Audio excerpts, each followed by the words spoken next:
Yo, yo, yo. What's up, chat?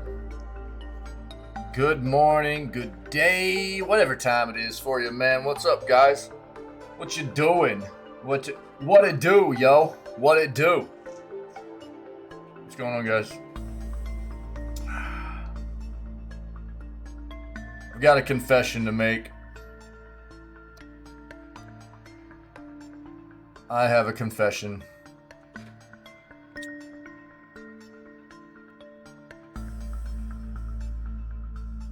I'm an addict. I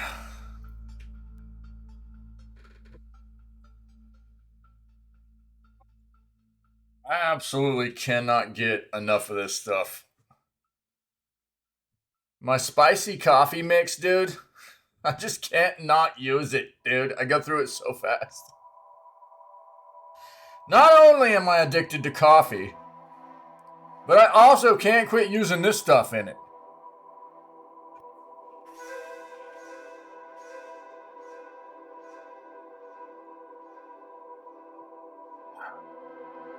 I'm just a big old spicy Java boy. Alright, guys, what's up? Oh, man.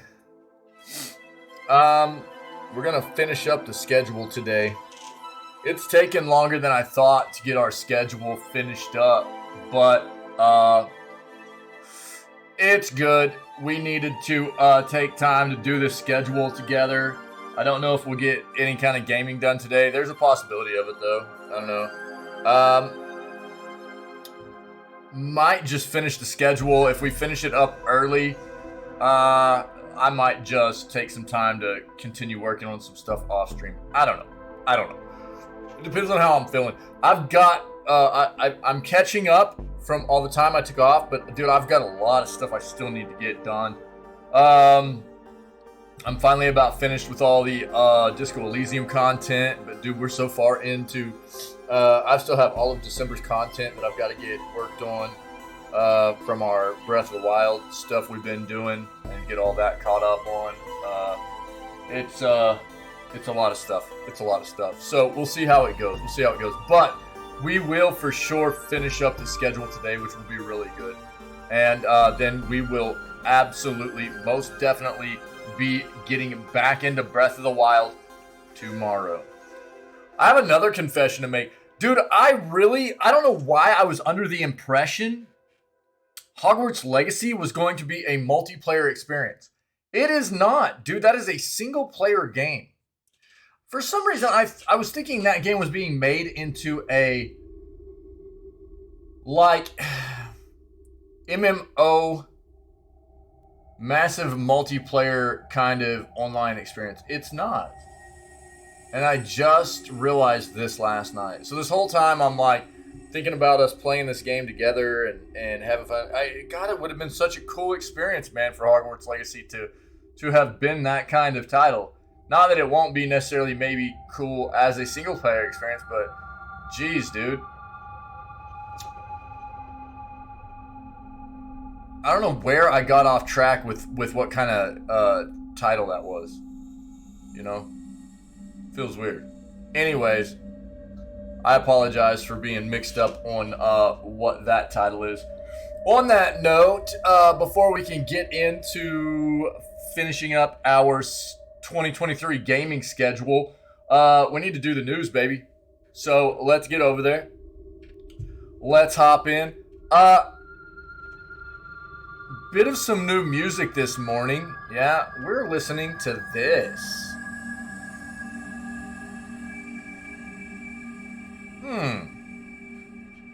Subnautica again, but this is the Below Zero soundtrack. Yeah, I picked up Subnautica Below Zero yesterday. Because the sales are leaving. We'll talk about that this morning. The winter sale ends today for both Epic and Steam. Yes. And Subnautica Below Zero was on there.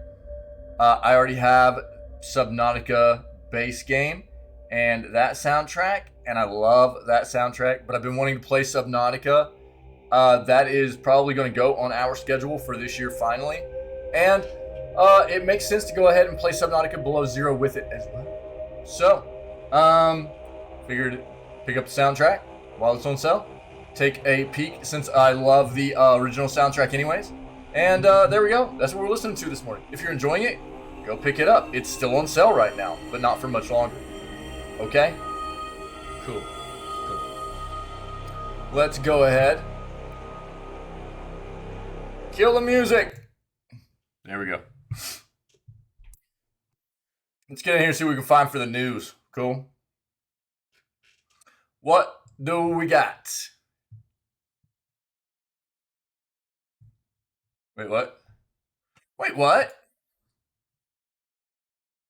Oh, GT7 and Beat Saber to feature as PSVR 2 games. Okay. Yeah, the if you're I'll take a quick peek at it. Okay.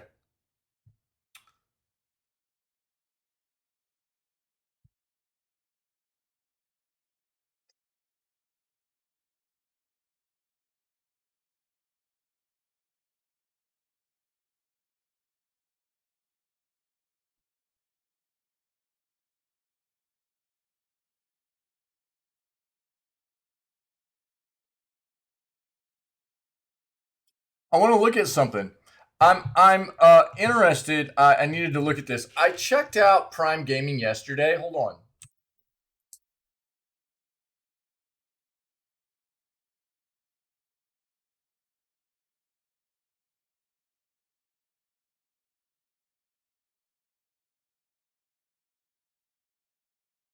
So I've got to see what's going on. The thing that's weird is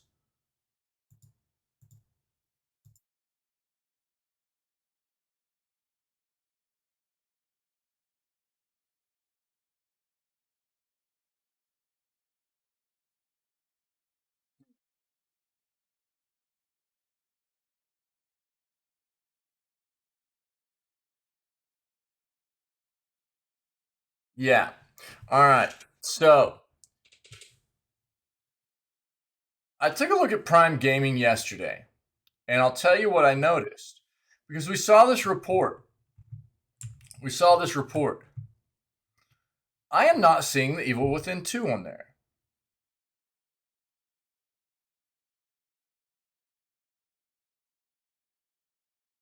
It's not already in my library, and it's not showing up as a game to claim. I think this is. I know Breath Edge is. I know Far Away 2 is.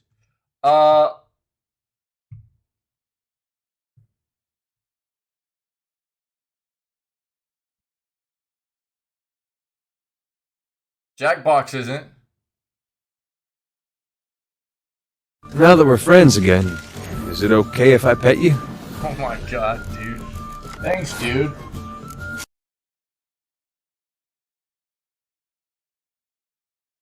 Wick 6634 just resubscribed for 13 months. Facebook is the GOAT.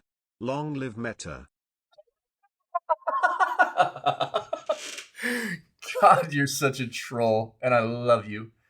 Here, dude, you need to cleanse your soul. Hold on, I've got you. Cleanse your soul.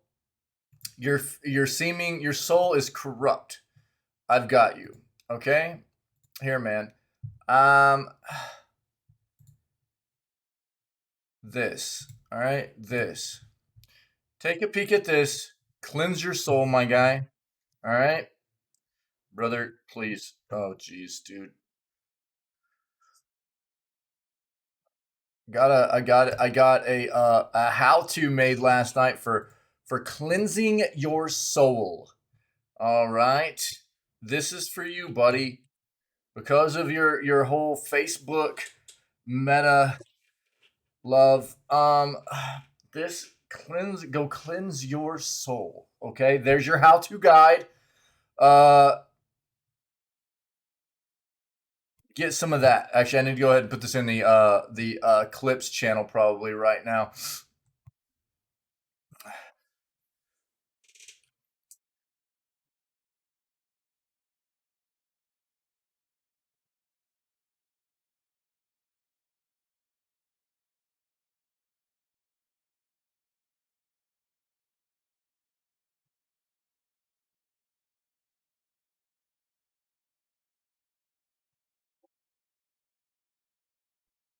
All right.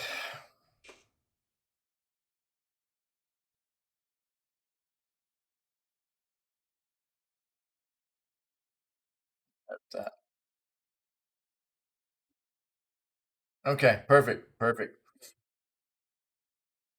It's absolutely safe to click, 100% guaranteed by me, baby. Okay? So, absolutely nothing to worry about besides your soul getting cleansed. A how to guide there. That's it. That's all you have to worry about. Okay. Hey, man, thanks very much. Dude, 13 months. Incredible. Thanks, brother. How's your morning going, dude? Uh,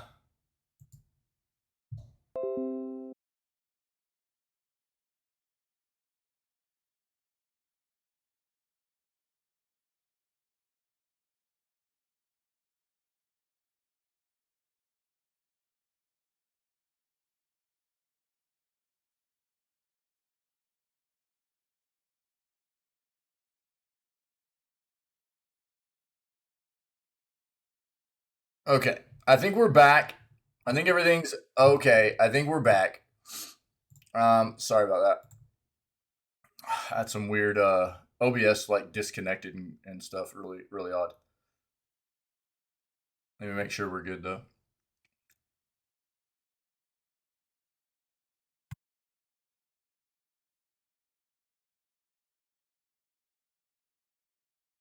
Good. I think we're all right. Sorry, guys. Odd. Just like disconnected on me, man.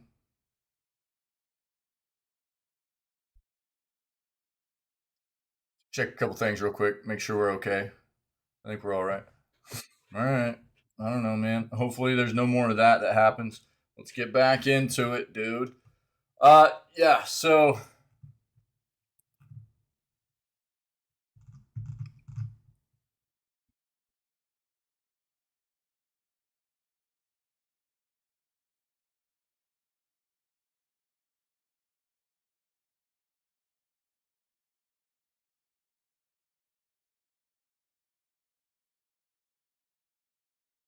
this is what's weird for me. I actually looked yesterday, and I've looked this morning now, and the evil within two is not showing up in these games. The rest of these are, but the evil within two is not there. So I don't know what's happening. No, you're good, dude. OBS disconnected for me, anyways. Had to watch it, bro. So is your soul's cleansed now, right?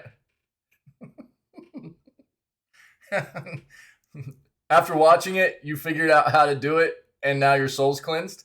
Can confirm? Yeah.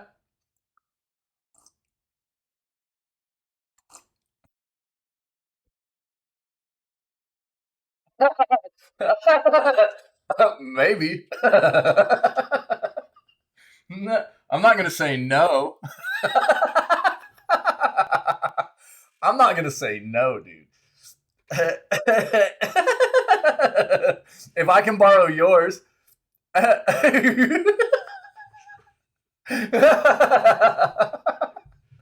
Oh, dude.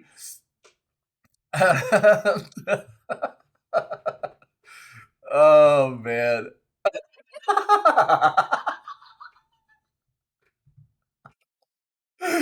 Oh my god. We'll talk about this in a second. Let's keep going. Oh my god, dude. Oh boy. Our souls are gonna be so clean, dude. Oh brother. The cleanest of souls, dude.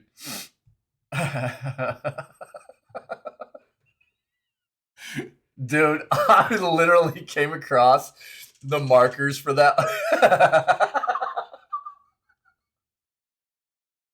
Yeah.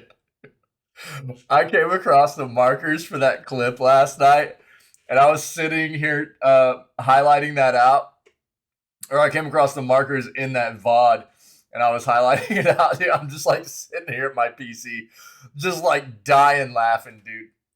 It's like that is a pretty good section of that game, man. Oh god.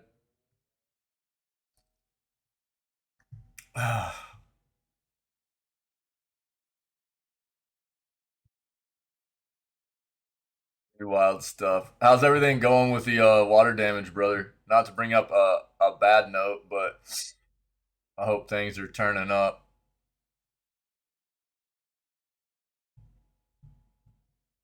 We've heard about the 7000 series graphics cards from AMD. We haven't seen a whole lot about them yet, other than some basically what AMD was claiming their performance would be and a price point, which was like $900 to $1,000 for a couple of different models.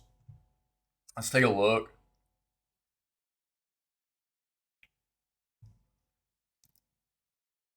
Sony shows off Project Leonardo.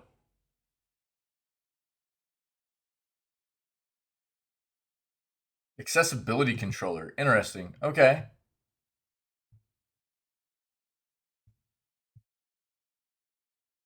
Oh, yo, Exo Primal's coming to Xbox Cloud Gaming as well. Huh. Cool.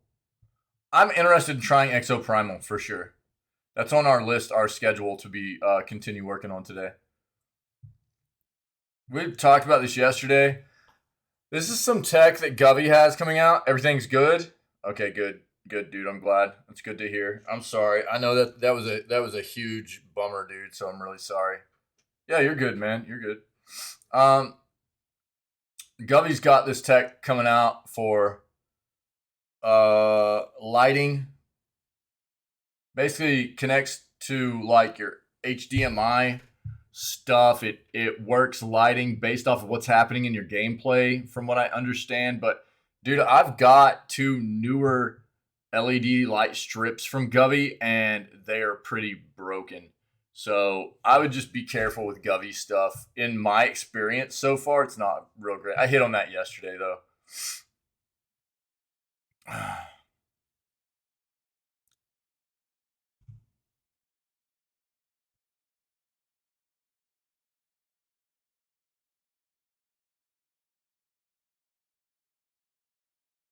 Hmm. There's a lot of products coming out of CES 2023 right now, products, software, things like that. So we're going to come across a lot of that kind of stuff.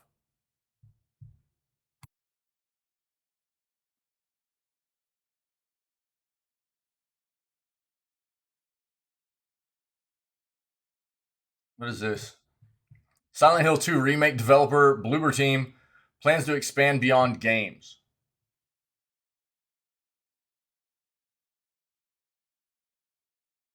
Seemingly opting to enter into things like movies or other storytelling mediums. Is that a big surprise? Nope, it's not. Yo, random votes on. Let's go. Get them in there. I mean, this is what all very popular IPs are doing. Silent Hill has been a very popular IP for a long. I mean, we've had movies even since the games haven't been being made for a while, and there's already another movie in the play in development right now from the director behind the original Silent Hill movie, which was the good movie.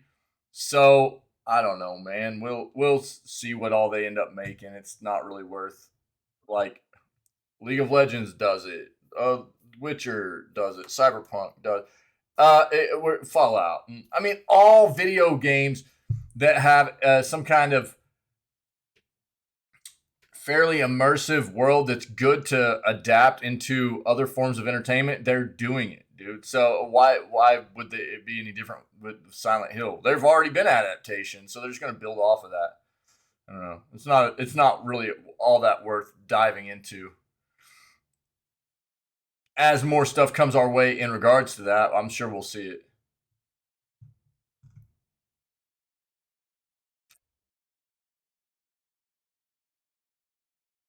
Metacritic's highest rated Switch games of 2022. We'll take a quick peek at that.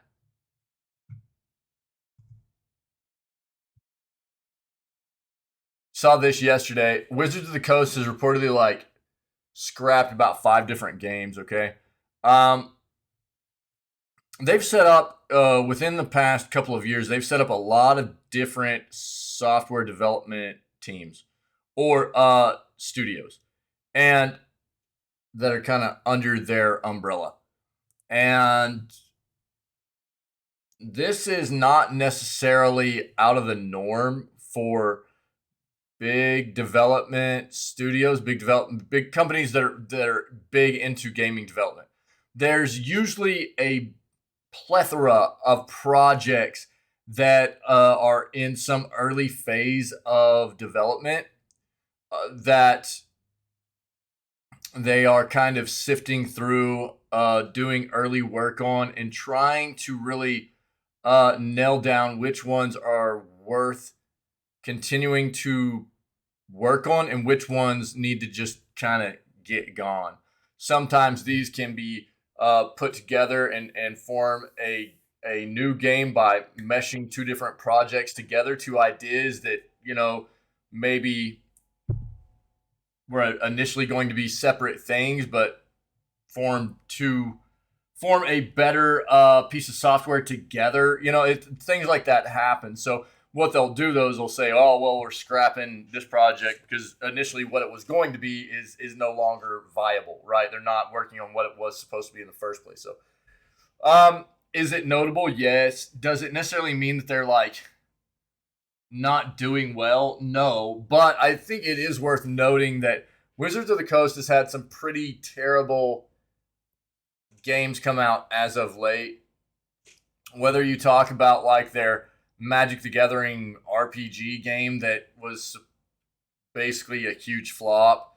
What was the name of that game, dude? I actually have it in my library, don't I? Dude, what's the name of that? What was the name of that game?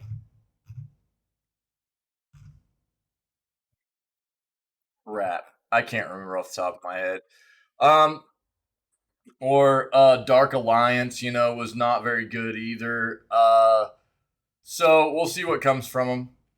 Hopefully, what they're doing is they're learning and they're taking those games that they're in development on right now and going, this isn't going to work. They're got some lessons learned, hopefully, from some of those less than stellar games that they've released in the past, and they're really trying to do some better stuff moving forward.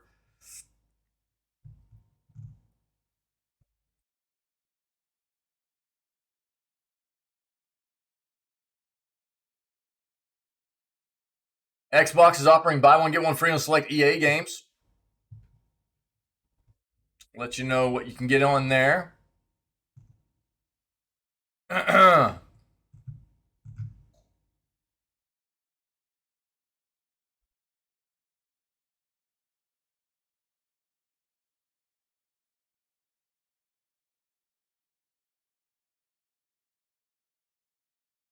Wow. Genshin Impact has surpassed now 4 billion in lifetime revenue. That's a lot of money, man. That's a lot of money.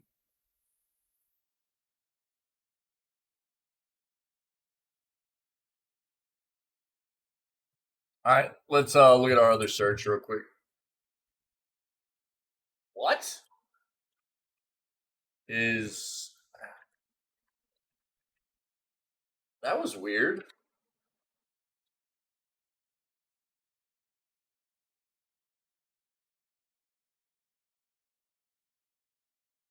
Yeah, that's what we were just talking about. Yep. Uh-huh. Bungie's working on a number of unannounced projects.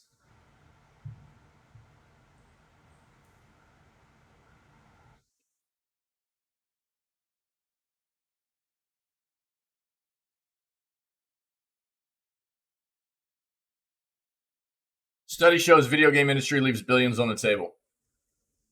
There's no doubt games or studios lose. Anytime a game goes into some kind of mediocre form of development and it gets canceled, that's a loss. Anytime a game comes out and it doesn't do well, it's a loss. overall, right? But I think what they're probably failing to take into consideration here in this article is um, quite often what will happen is just because a game gets scrapped or a game doesn't do well doesn't mean that there won't be assets, code, things like that that are utilized from that project or that game in other pieces of software moving forward. On the same note, it's experience. It's experience for your staff. And can you put a price on some of that stuff? Not really. Is it ultimately still a net loss as far as monetary means goes? Yeah, absolutely. But you've got to keep in mind that I'm not going to dive into that article, but just because a game doesn't pan out the way a developer thought it was going to, overall, yeah, is that always going to be looked at as a bad thing for a dev, a studio, or whatever? Yeah, it will be, especially from the top. But there are usually at least a number of positives to take away, you know? So it's, I think, important to keep that in mind, especially like learning from your mistakes. Learning from your mistakes is a huge thing on whether it be a personal level in life or even on a business level, you know? So if companies aren't doing that, then they are absolutely failing.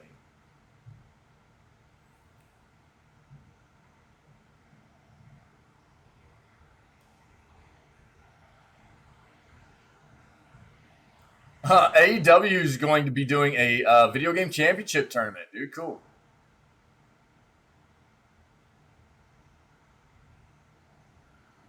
We've talked enough about that. We know that's happening.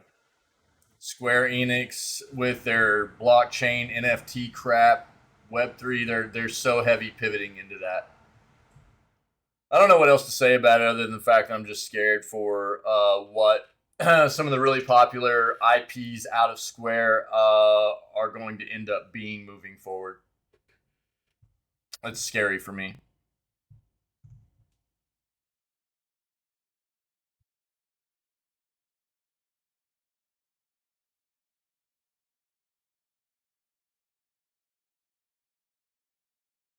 Gearbox acquires Captured Dimensions. Okay.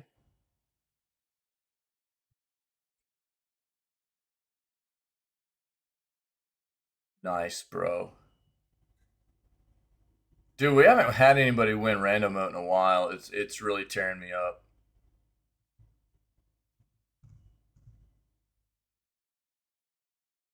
What the heck did I get? I'm a big fish, bro. Don't worry about it.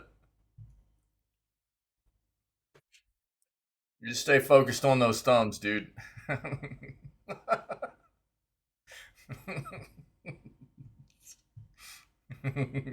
Cleansing the soul.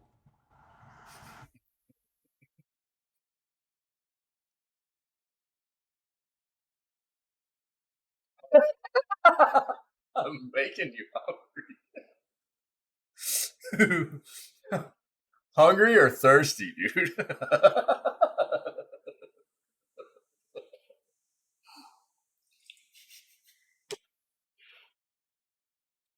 Bethesda makes a Starfield release promise it can't afford to what? A break, huh? Okay, let's take a look at that. Let's go one more page. Nintendo Switch 2 reveal teased by analyst? What?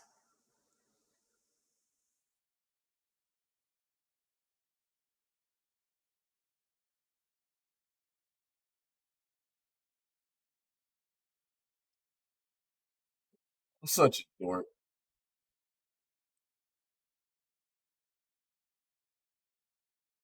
Last of Us Part 3 seemingly teased. Okay.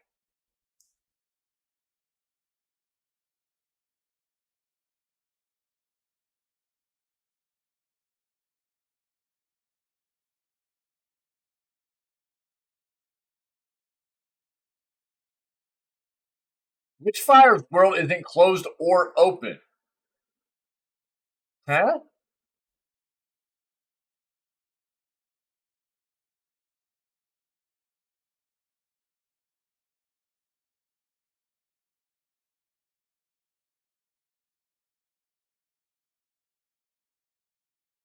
Let's stick with this. Stick with this. Nintendo Switch 2 reveal teased by analysts. A notable video game industry analyst has teased when Nintendo might opt to release the Switch 2. You think that's what they're going to call it? Look, I don't think they need to do anything really. Maybe make the Joy Cons a bit more form fitting, maybe a little bit bigger uh, for the next version. They don't have to be massive, but I think the Joy Cons need to be a little bit more contoured towards a grip and a bit more form, a little bit bigger maybe. And the device just needs to have better hardware in it. That's the biggest thing I think. Um, Probably, the hardware is the big issue. Uh, While there's no guarantee whatsoever that Nintendo's next console will formally be an expanded version of the Switch, the hardware's ongoing popularity in recent years makes it seem like this is the direction that Nintendo will go in. Sadly, despite excitement for a number of fans about seeing what Switch 2 could have in store, it seems like Nintendo might not opt to reveal its new console in 2023. Based on conjecture from Piers Harding Rolls and Ampere analysts, it doesn't seem likely that Nintendo will announce a new version of the Switch before this year has come to a close. Although rumors and reports about Switch 2 or a Switch Pro console have been circling for an extended period of time, Harding Rolls believes that Nintendo will opt to stay silent about its future hardware plans until 2024. I'm not expecting a next-gen Nintendo console in 2023, neither am I. We have 2024 in our forecast. I do think they'll still have a strong year as well. A big in part because of Tears of the Kingdom for sure. Yep. Assuming that Nintendo does reveal a new console next year, it seems likely that we'll begin to hear more about it through various rumors and reports in the coming months.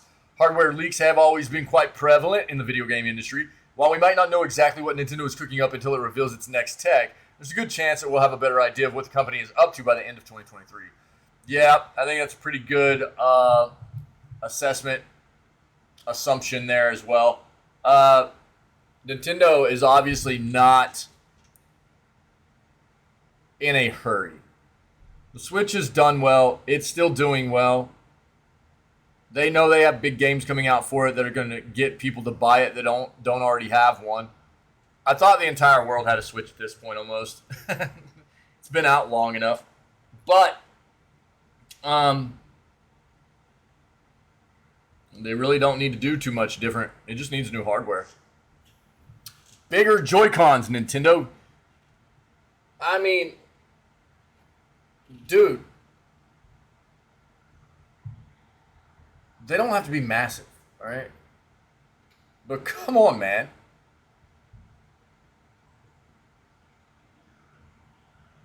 What is this? A gaming console for ants? Hold on, dude. When's that next Nintendo Direct? Are we getting any news on that yet?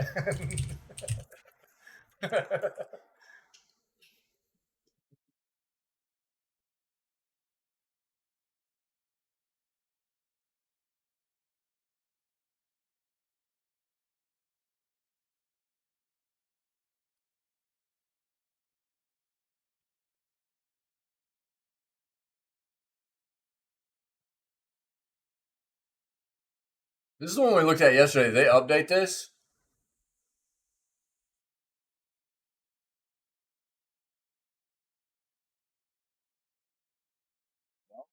Crap.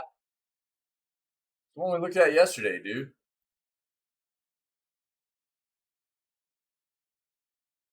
See, they got like question marks on it and stuff. Like, what the what, dude?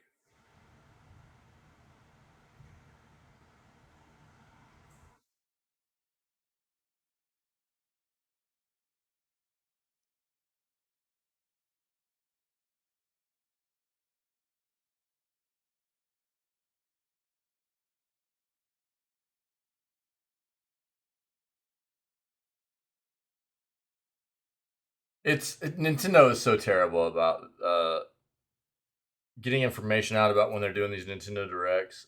It's so rough. It is so hard to like schedule being a part of viewing these Nintendo Directs because they usually don't release the information very far in advance.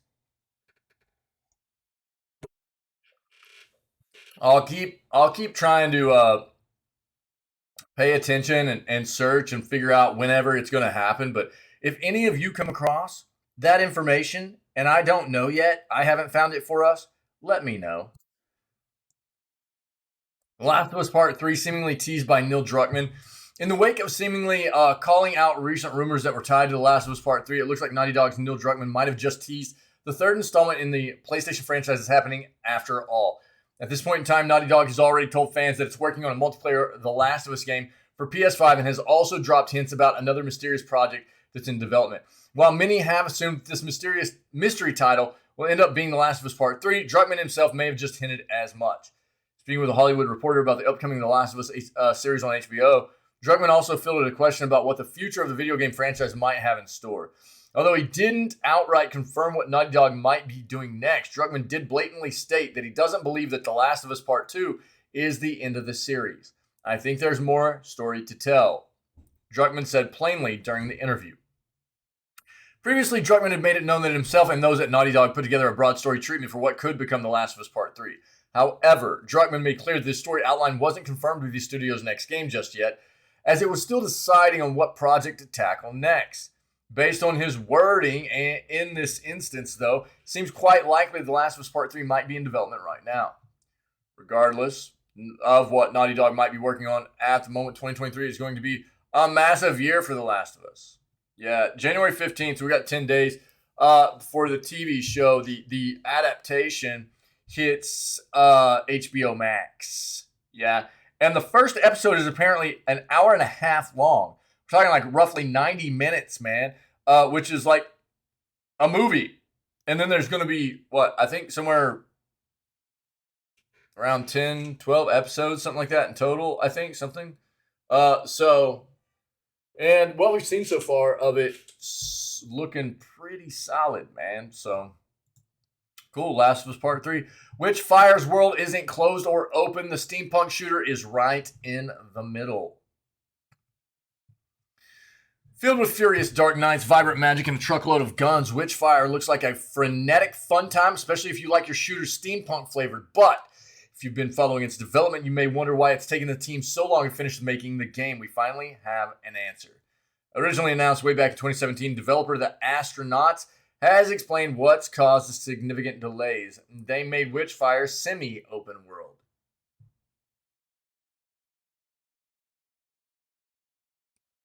At first, Witchfire was going to be a strictly closed world experience. Witchfire offered you these vast regions to play through in a specific, very roguelite way. Excuse me. Creative director Adrian Mlera's said in a new blog post, you enter an area, fight some monsters, then have a choice. Take this reward and go left, or take that reward and go right. Hades is a good example of this choice-based storytelling that Astronauts was trying to emulate. However, the Witchfire devs decided to ramp up a gear and test their limits by implementing a semi-open world. I realized I hated the barriers, Chimera said. And so the magical barriers that were meant to keep the player locked in certain locations were scrapped. We see this in some gaming websites as well. Witchfire did not become an open world game. Levels are big, and now you can explore them freely, unlike in the old design, but that's it. That's why we called it semi-open world in today's blog post. Hub-based, closed world, question marks. It may sound simple in theory, but the change in direction created a huge amount of work for the team with the original barriers. When you had picked a direction, all the enemies and environments down the path you didn't travel would be discarded. However, without barriers, the team now had to work out what to do with all those creatures. Should the enemy stay? Should they follow? But what if the player runs to another area, new area, and triggers even more spawns? Should both groups of monsters merge? Thankfully, the feature is reportedly 95% implemented now, according to Chimleres, so we shouldn't have to wait much longer. Soon we'll be able to see for ourselves whether barriers could have been useful or whether this newfound freedom is to be savored.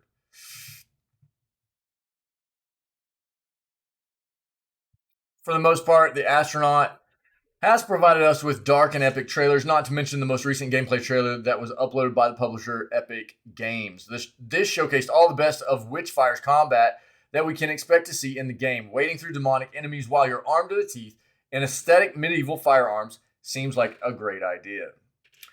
I don't want these trailers to get me too excited about Witchfire. Hype is never a good thing. However, I look forward to seeing how the changes made to the world system will impact the many fights that look gruesomely fun. Okay.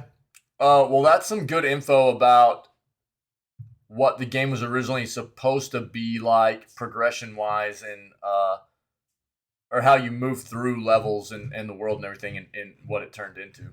Interesting. Here are Metacritic's highest-rated Switch games of 2022. You ready, chat?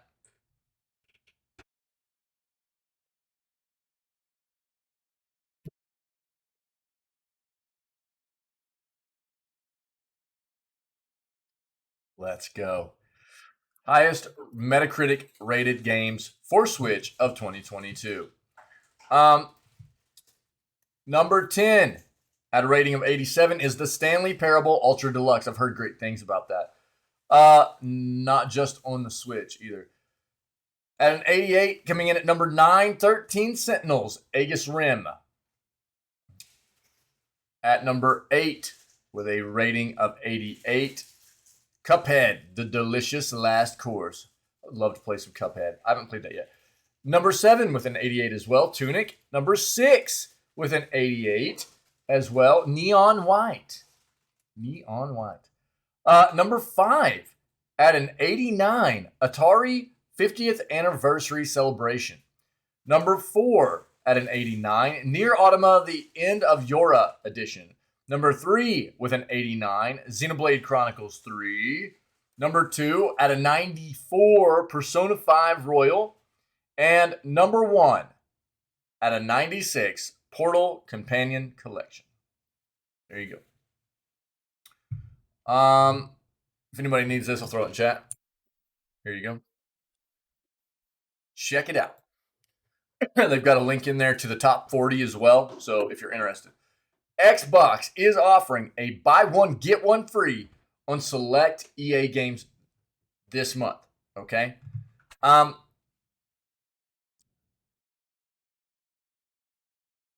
Just when we thought this week's last chance sale would end up being the final major promotion for a good while, Xbox is now offering up a new buy one, get one free sale, focusing on recent EA releases. We spotted this one late last night in the UK, with promotion now live through the weekend, wrapping up on Monday, January 9th. So you have from today through Monday. It doesn't include every major EA title, but recent releases like Need for Speed Unbound, which looks very good, FIFA 23, and Madden NFL 23 all feature. Oddly enough, some of these games are actually discounted on their own right now as part of the aforementioned last chance sale. So this seems an odd time to run the promotion. Sadly, you cannot combine promos by getting buy one, get one free offers on already discounted titles. Last month, Xbox delivered a Ubisoft edition of this very sale. We're now left wondering if this is going to be a monthly thing featuring a different batch of games each time the promo is live. We'll find out next month. Yeah. All right. So if you're interested, yeah.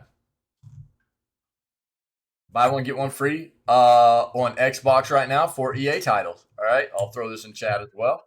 Here you go. Bungie is working on a number of unannounced projects with Sony. That's not a big surprise, seeing as how Sony now owns Bungie, right? Which came to fruition last year. The studio previously said it plans to bring at least one new IP to the market by 2025. Obviously, their big title is Destiny. Yeah, Bungie's. They're going to continue working on Destiny. And, but I think that it's with Sony buying Bungie, I think everybody was aware that Sony was going to be expecting them to come up with some new stuff. Yeah. Bungie creative lead Tom Farnsworth has said the studio is working on a number of unannounced projects with parent company Sony. Farnsworth said in a Twitter post, the studio has completely changed how it develops games and does business over the course of 25 plus Destiny content releases, moving from strictly boxed products to live service games. He continued. And with the support of Sony, we are working on a number of unannounced projects too. In addition to its ongoing work on Destiny 2, Bungie said in February of 2021 that it planned to bring at least one new IP to the market before 2025. Last June, the studio was acquired by PlayStation maker Sony for $3.6 billion. Prior to the deal's completion, Sony CEO Kenichiro Yoshida said the acquisition of Halo creator Bungie was partly motivated by a desire for PlayStation to become more of a multi-platform business. We believe it will be a catalyst to enhance our live game service capabilities, he said. Our acquisition of Bungie also represents a major step forward in becoming more multi-platform. Sony has said it's planning to have 12 live service titles in the market by its fiscal year ending in March of 2026, up from 3 during the current business year. The traditionally console-focused company also expects half of its annual releases to be on PC and mobile by 2025. PC. Bungie is reportedly working on a new Destiny game for mobile in partnership with Chinese tech and gaming giant NetEase, which invested $100 million to become a minority shareholder in the Bellevue, Washington-based studio in 2018. All right. Well, that's pretty vague. I don't think that's real surprising news to anybody that Bungie is working with Sony to come out with some new titles. Now that Sony owns them, you know. We'll see what comes. We'll get some news on it in the future, I'm sure. AEW announces Video Game Championship Tournament. Let's go. All Elite Wrestling continues to grow its video gaming division. The company has announced via the AEW Games Twitter account that a tournament will be held starting today to decide the very first All Elite Arcade Gaming Champion.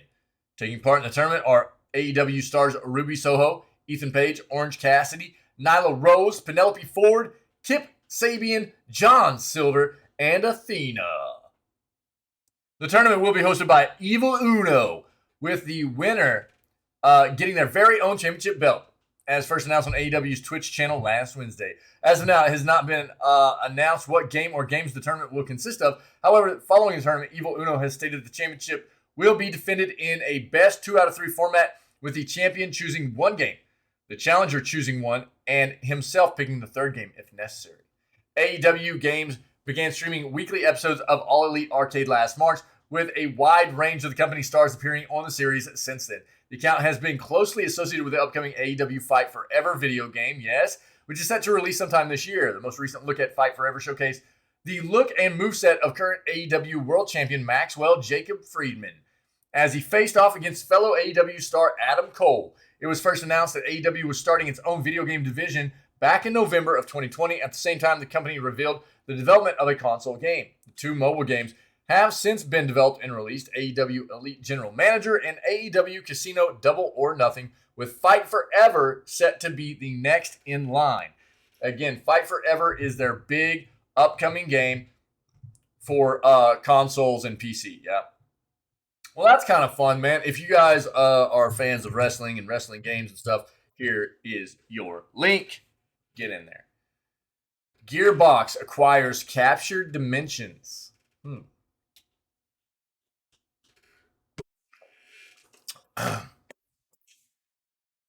Video game giant Gearbox Entertainment acquires 3D technology pioneer Captured Dimensions, which has prolific experience in movie development. So Borderlands movies. Yeah. I mean, there's one already in development, right? So the long list of gaming company acquisitions in recent years will apparently continue into 2023 now that Gearbox Entertainment has acquired technology company Captured Dimensions. The companies have previously worked together on various gaming projects. Statements from the company officials also further explain the reason for the acquisition and what it means for both companies going forward. 3D scanning company Captured Dimensions is a veteran of the entertainment business, has worked with industry giants like Lionsgate, EA, Sony, and Netflix, among others, over its 10 years of business. Some of its film contributions can be found in the Avatar, Black Panther, Joker, Wrinkle in Time, and more. On the other hand, Gearbox Entertainment's work in the video game development industry is also well known. Its roster of popular games is long and includes notable works like Borderlands, Tiny Tina's Wonderlands, and Duke Nukem 3D. Due to the two companies' previous partnerships, the acquisition has been previously received positively, by both parties. Jordan Williams, president and founder of Captured Dimensions, released a statement regarding the company acquisition. Williams said that the merger will give us an incredible runway for growth and opportunity, and that the company looks forward to, quote, providing best-in-class service to our clients and new partners. He also stated that the tech company is excited to work with, quote, some of the most talented developers around the world.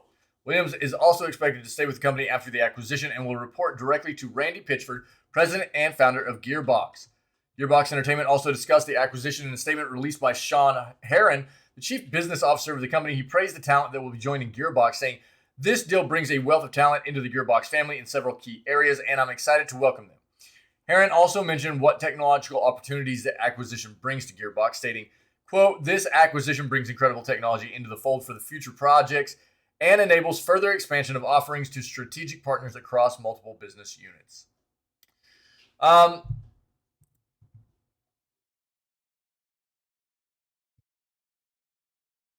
Okay. That's the gist of it there. Gearbox now owns Captured Dimensions. We'll see what comes. Bethesda makes Starfield release promise it can't afford to break. Starfield has been anticipated for quite a bit of time and unfortunately has fell victim to the dreaded video game delay.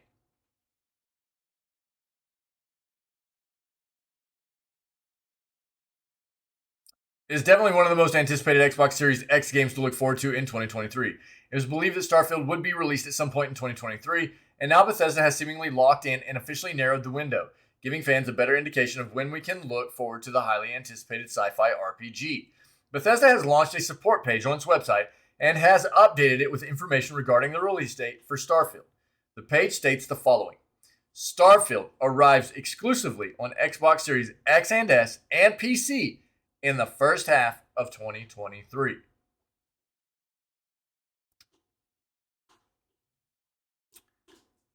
That is officially from Aunt Todd Howard.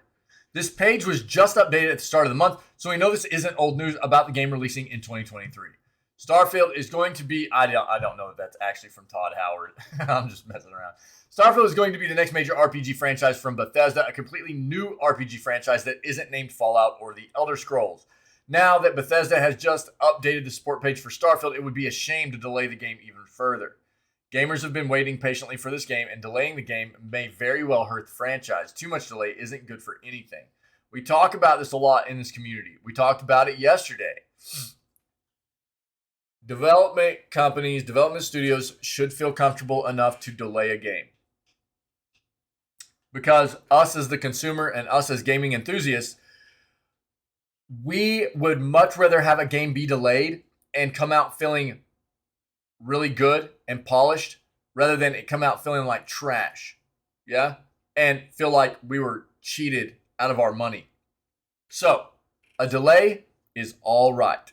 But on the flip side of that, multiple delays quite often are an indicator that something is wrong.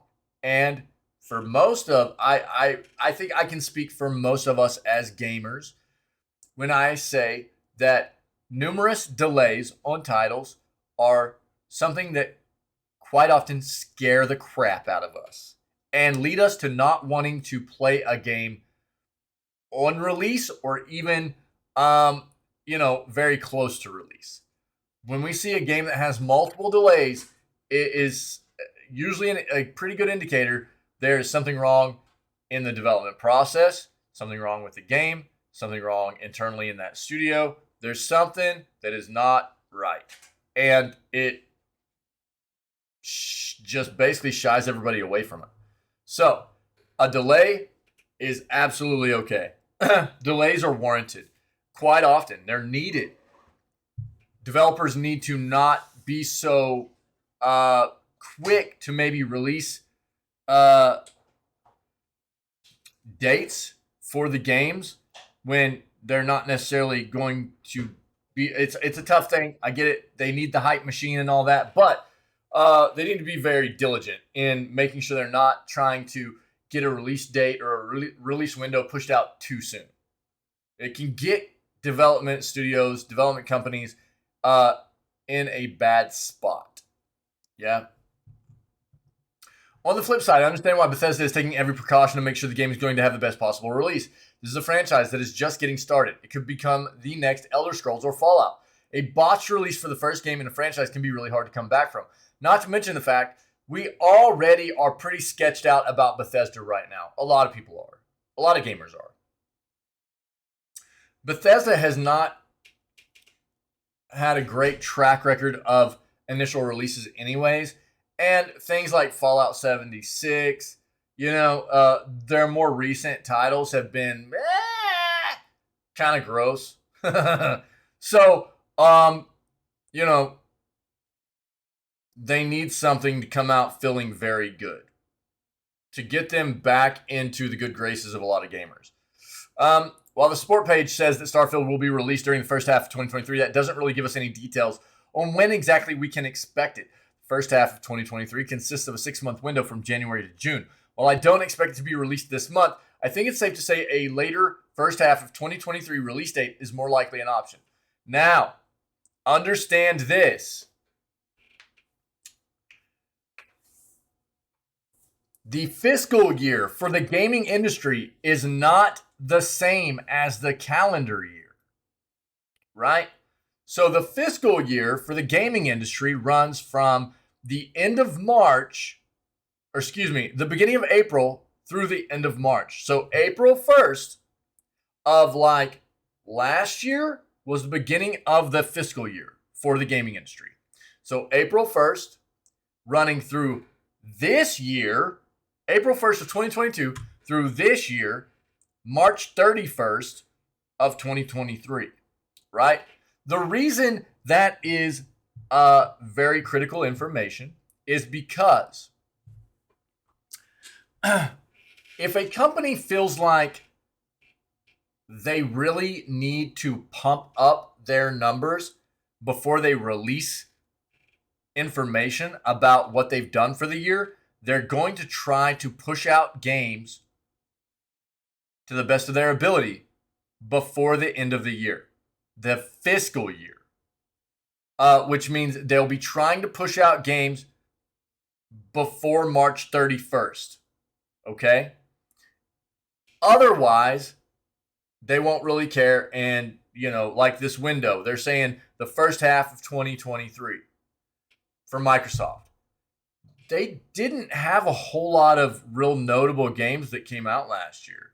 Starfield and Redfall were supposed to be some of those titles. So there's the possibility that they're really going to be trying to get this out before the end of the fiscal year. I don't know that for a fact, but it's something to keep in mind, okay? A June release date wouldn't surprise me in the slightest. The closer we are, I'm reading this now. This is not my own personal opinion. A June release date wouldn't surprise me in the slightest. The closer we are to the release date, the more information and details will spill out regarding the game.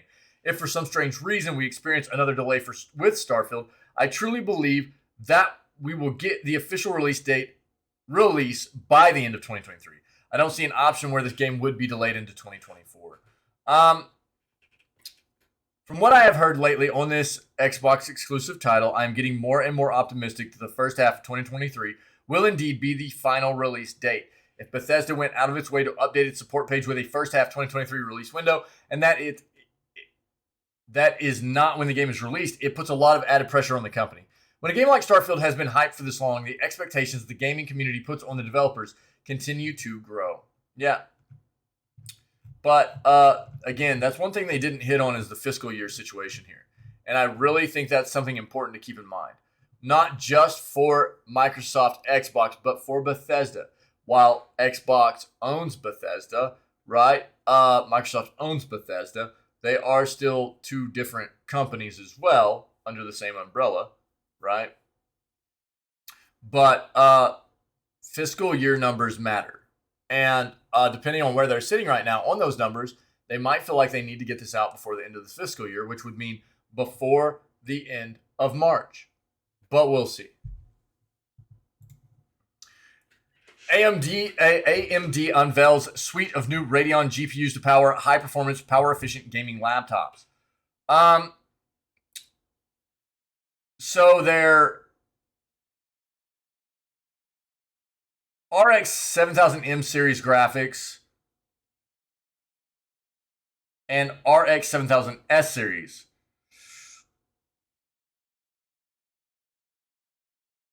So the new GPUs expand the recently announced. This is all coming out of CES, which is ongoing right now, right? Dude, whatever. Shut up.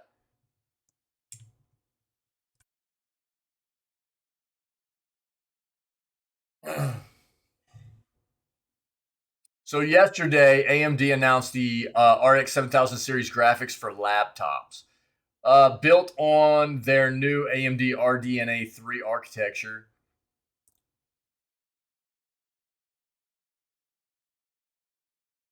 So these new GPUs expand on the recently announced AMD Radeon 7000 series, RX 7000 series graphics family. Yeah, these are the ones that we had read about earlier in the year. I still haven't seen a lot of numbers on these, but these are the GPUs that had basically been announced at the latter part of last year. One was roughly $1,000. The other was about $900, if I remember correctly. Trying to compete, obviously, with NVIDIA. But these new are more of their laptop, more mobile graphic architecture.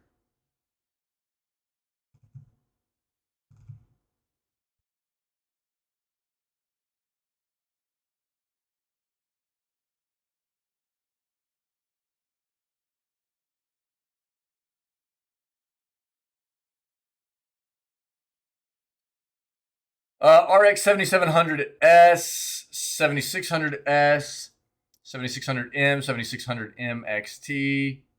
So the 7600M and 7600M XT are looking like high def, so 1080p primarily. So are the 7700S, 7700 RX 7700S as well.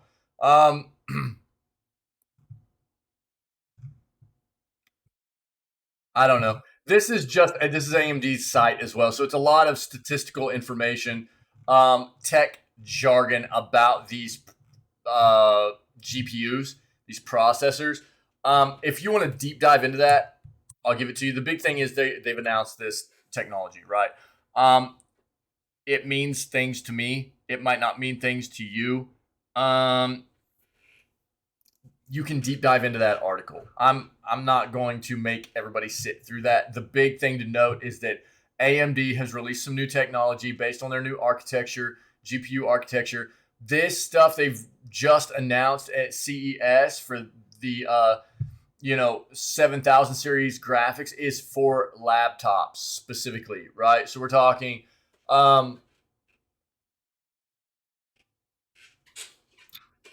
it's going to be more mobile technology. They're trying to throw in some power efficient graphics chips that are based on their current architecture that won't produce an insane amount of heat like a traditional GPU will. We'll get some stats and everything on this. It's very new.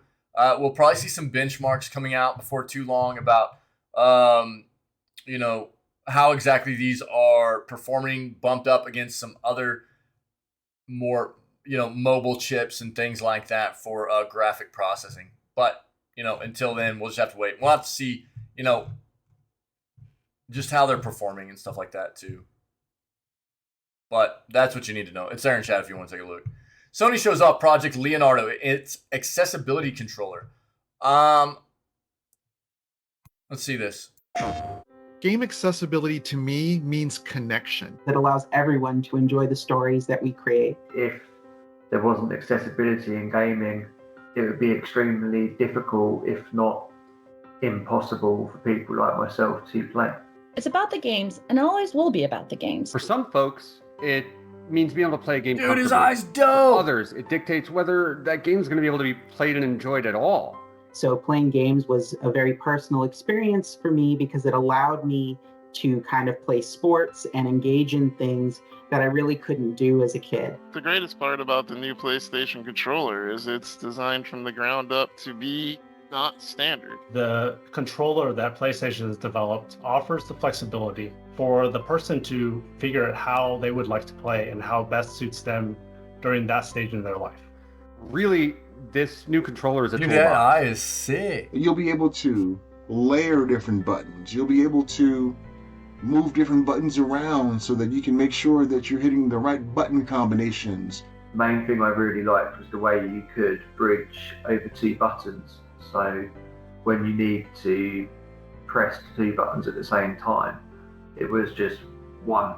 I'm somebody who needs to lay a controller flat and be able to use more of my hand in order to control any kind of controller. I was able to finally incorporate my Accessibility is left a hand tap big into deal, gaming, man. which is something that I hadn't done It really is. successfully since childhood. To have such a powerhouse partner like Sony take on that venture with this project is truly monumental. We're really excited to see the impact of the controller on helping to make access to gaming available to many more people. My dream is to be able to affect accessibility at the platform holder level. I can't wait to see what the community is going to do with this once they get their hands on it. This controller is a big part of what it means to create accessibility, and I'm so thankful to be a part of it because it's life-changing, not just for me, but for so many people in the world.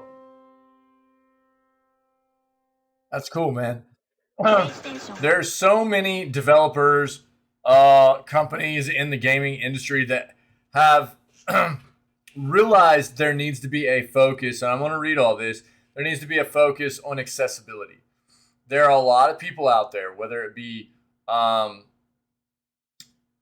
some kind of mental disability or physical disability that doesn't allow them to utilize gaming to the full extent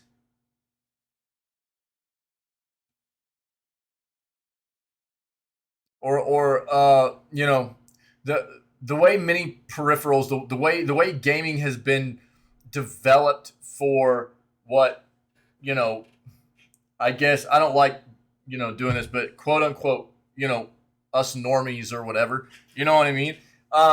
Everything's been developed for people that don't have to endure any kind of disability, right? And therefore, whenever people that do have any kind of disability want to try to immerse themselves in the world that we love, it's difficult because the hardware and the peripherals and things like that, even a lot of the software is just not made for them to really. It's not intuitive, right? It's not developed in a way that is functional for them to get in and enjoy the world that we love. So seeing companies have a focus at trying to be better at creating ways for people that have certain kinds of disabilities or whatever to get in, and I'm talking a wide range of disabilities, whatever the disability might be, to get in and enjoy the world that we love, you know, that everybody loves, just the world of gaming. I don't mean just the world of gaming is amazing, and I love seeing that. Accessible controllers have got to be some of the coolest innovations coming to the gaming world. Whether fully integrated award-winning systems like Microsoft's Xbox adaptive controllers or do-it-yourself efforts that are getting 3D printed parts to gamers who need them, Gaming for Everyone is an initiative that's gaining strength, and it's exciting to see another big player like Sony join the ranks. The electronics giant just announced its own accessible controller setup, Project Leonardo. This newly developed interface is only listed as coming for PS5, which makes sense as that's where most of Sony's gaming interest lies. However, we're seeing great Sony games make their way to PC gaming and maybe even a PC game launcher. Despite Sony's vagueness regarding its future PC gaming plans, if we can get the wonderful new DualSense working on a PC, we're fairly confident that Leonardo will become compatible with PCs. Based on what we've seen so far, much like its namesake in the TMNT, This Leonardo looks like a turtle. It has a circular back, large keys that can be placed around, and a turtle-like head pokes out for a joystick-style controller. Most of this seems like it can be swapped in or out, so it's like module. It's modular. That's very cool. Swapped in or out, swapped in or out to suit a player's preference or needs, including button mapping and control profiles that can be swapped on the fly with the press of a button. Also boasts 4 3.5mm aux ports for extra accessories. This is set to include third-party efforts, which is essential in a new controller like this. This way, players who've already invested in their setup can potentially still use their tried and true favorites without having to fully change their playstyle. 1 second.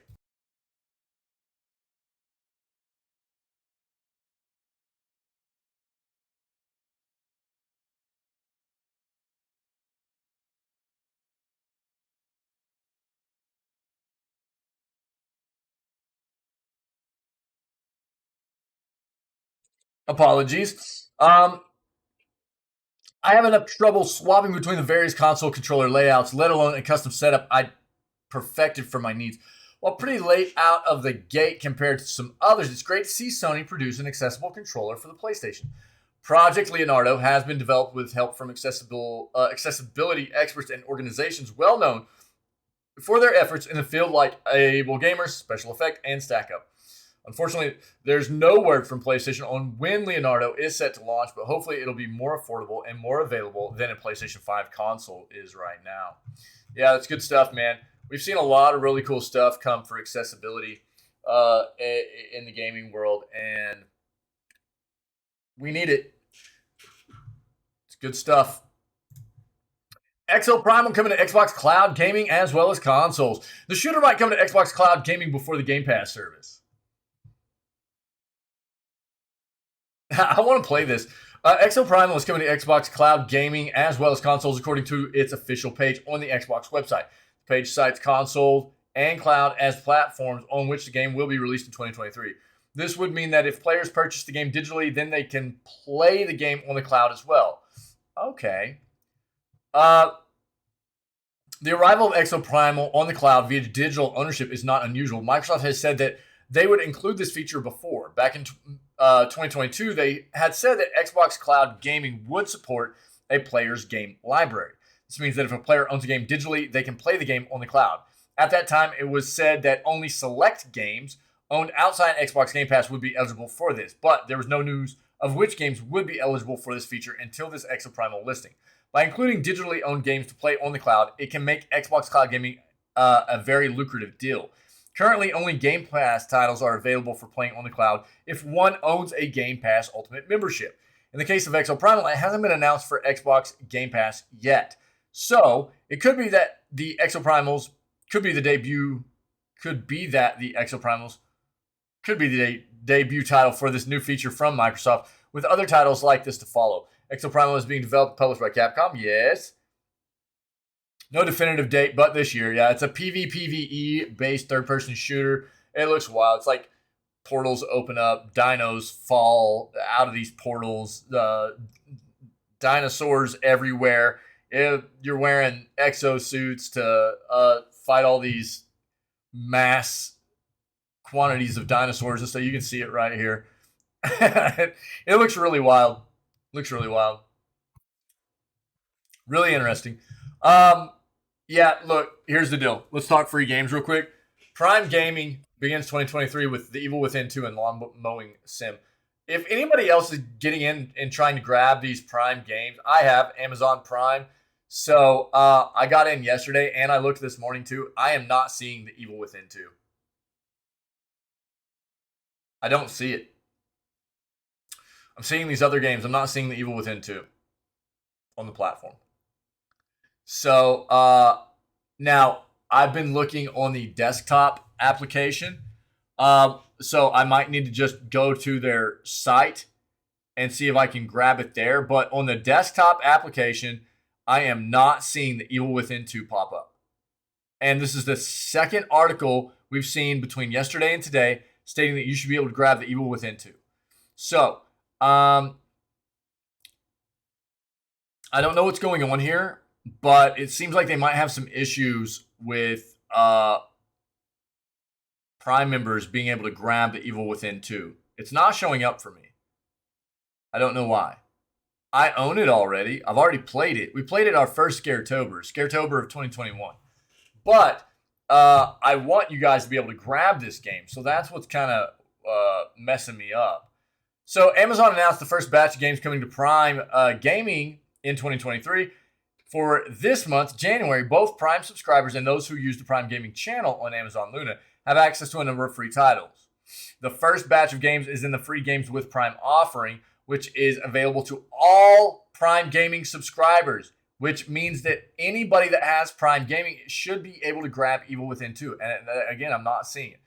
Far Away 2, Breath Edge. Breath Edge is supposed to be great as well. Beat Cop, Chicken Police, and Lawn Mowing Simulator. I don't think I saw Lawn Mowing Simulator on there either. So there's some issues right now. I don't know what's going on. A second batch comes to Amazon Luna. Prime Gaming subscribers can use Luna's Prime Gaming channel at no additional cost. In January, these games include Beach Buggy Racing 2, Hot Wheels Edition, the Jackbox Party Pack 2, Monster Truck Championship, and Lumines Remastered. Prime Gaming offers a number of goodies to subscribers throughout the month. So there are a lot of collaborations as well, if you're not aware. They collaborate. They give in-game items like for Apex, League of Legends, Valorant, Rainbow Six Siege, Lost Ark, many other games where you can just get in-game items. A lot of it's cosmetics, stuff like that. But they do give away free games too.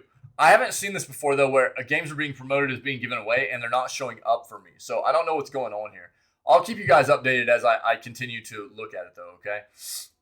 Also, while we're on that note of free games,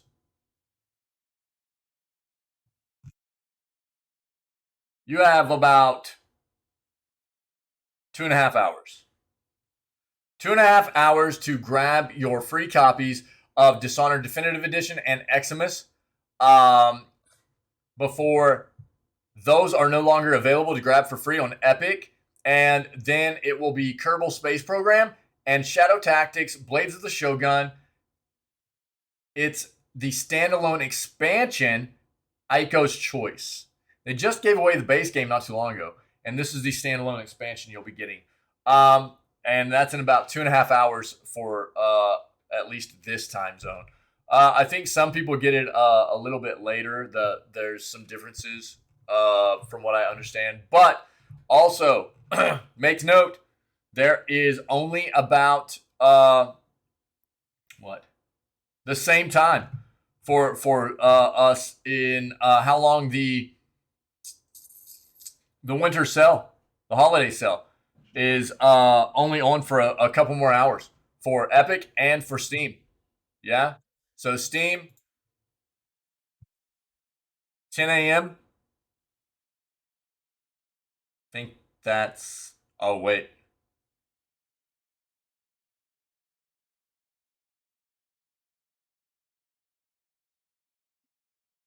That's about noon for us, right? So this one on Steam will be a little bit longer, but still, that's just midday. So not too many, about 4 more hours, something like that, I think. So if you're wanting to get some games at a discount for the winter sales on either Steam or Epic, you need to go do it, man, because those sales are almost gone, okay? And don't forget to grab your free games. Grab your free games. This is the last article I have, okay? Last article I have. If anybody has anything to add, let me know, and we'll address it before we move on to finalizing our schedule for 2023, our gaming schedule. Gran Turismo 7 and Beat Saber to feature as PlayStation VR games.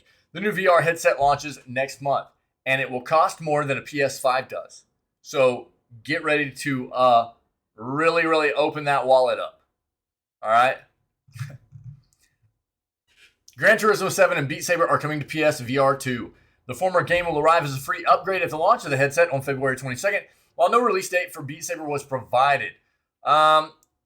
President and CEO of Sony Interactive Entertainment, Jim Ryan, announced the news this week at the Consumer Electronics Show, CES. Ryan also claimed that more than 30 games are in development for the headset's launch window. Sony said last year it would have more than 20 games ready for the launch of PlayStation VR 2. However, PlayStation VR 2 will not be able to play existing PlayStation VR games. After Sony revealed last year that the new headset will not be backwards compatible. Because Sony sucks at allowing people to have backwards compatibility with their hardware. They just do. You can't deny it. They suck at it. PlayStation VR 2 is priced at roughly $550 US, which includes the PSVR 2 headset, the PSVR 2 Sense controllers, and stereo headphones. There's also a $600 US edition. That bundle includes a PlayStation Store voucher code for the launch of title Horizon Call of the Mountain. A separate charging station for the headset, which allows players to charge the PSVR 2 Sense controllers while keeping the PS5 console's USB ports free, costs $50 as well. Hello Games confirmed last year that No Man's Sky has joined the list of games supporting PSVR 2 headset at launch. That's cool. I think we talked about that already.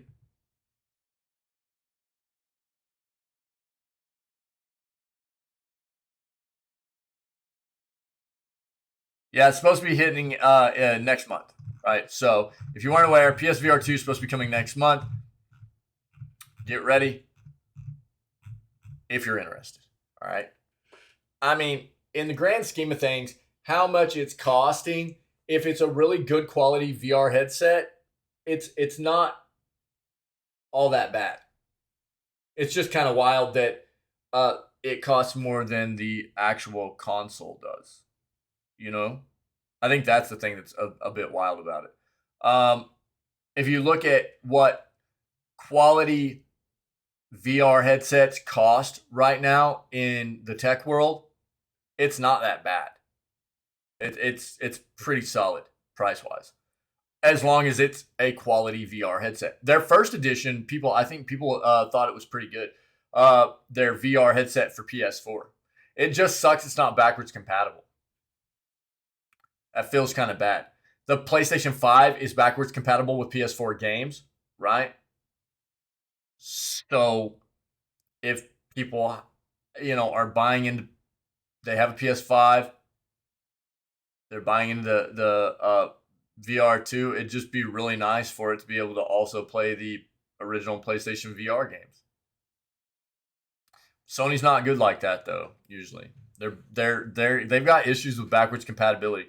And the thing is, it's the capability is usually there for them. They just don't want to incorporate it. So them's the breaks, baby. Them's the breaks. That's the news, man. We are going to move on to finalizing our schedule for the rest of the year. I don't know that we'll get any gaming done today. I don't know. But for sure, gaming will continue tomorrow with our Breath of the Wild playthrough. So I'm sorry, I know we've had a bit of a hiatus here. We've been on break for the holidays, and then I wanted us to get this schedule done. That way we knew exactly what games we were interested in playing this year. So it was important, I think, for myself and for us as a community. And so we've taken some days to get that done as well. But we are about to be back on the grind, the gaming grind, which is what we're here for, right? But you guys rock. I appreciate you. Let's do this. Hold on. Let's check out let's get this going again, all right? Yeah, we got some a new OST to listen to. So let's jam out while we segue out of here. We are going to move on to finalizing our schedule, our gaming schedule for the rest of 2023. Man, I can't believe it's 2023 right now. But for everybody that is part of this community, you're amazing, and I appreciate you very much. And everybody that was part of this new segment, thank you. I appreciate it. We're going to move on. We're going to do our thing today. But if anybody's checking out this content later on as VOD, either here on our Twitch channel or on our YouTube channel, you're enjoying the content, see what you can do about coming and hanging out with myself and the rest of the amazing people that are part of this community. Whenever we go live at 6 a.m. CST every single day, we always start off with video gaming news before we jump into whatever video games we're playing for the rest of the day, okay? Other than that, stay healthy, stay safe, be kind to one another, and we will catch everybody tomorrow for January 6th edition of Video Gaming News and continuation of our playthrough of Breath of the Wild. We will be getting back into our Master Sword trial. Don't miss it. There's going to be a lot of rage. So come enjoy the rage. All right.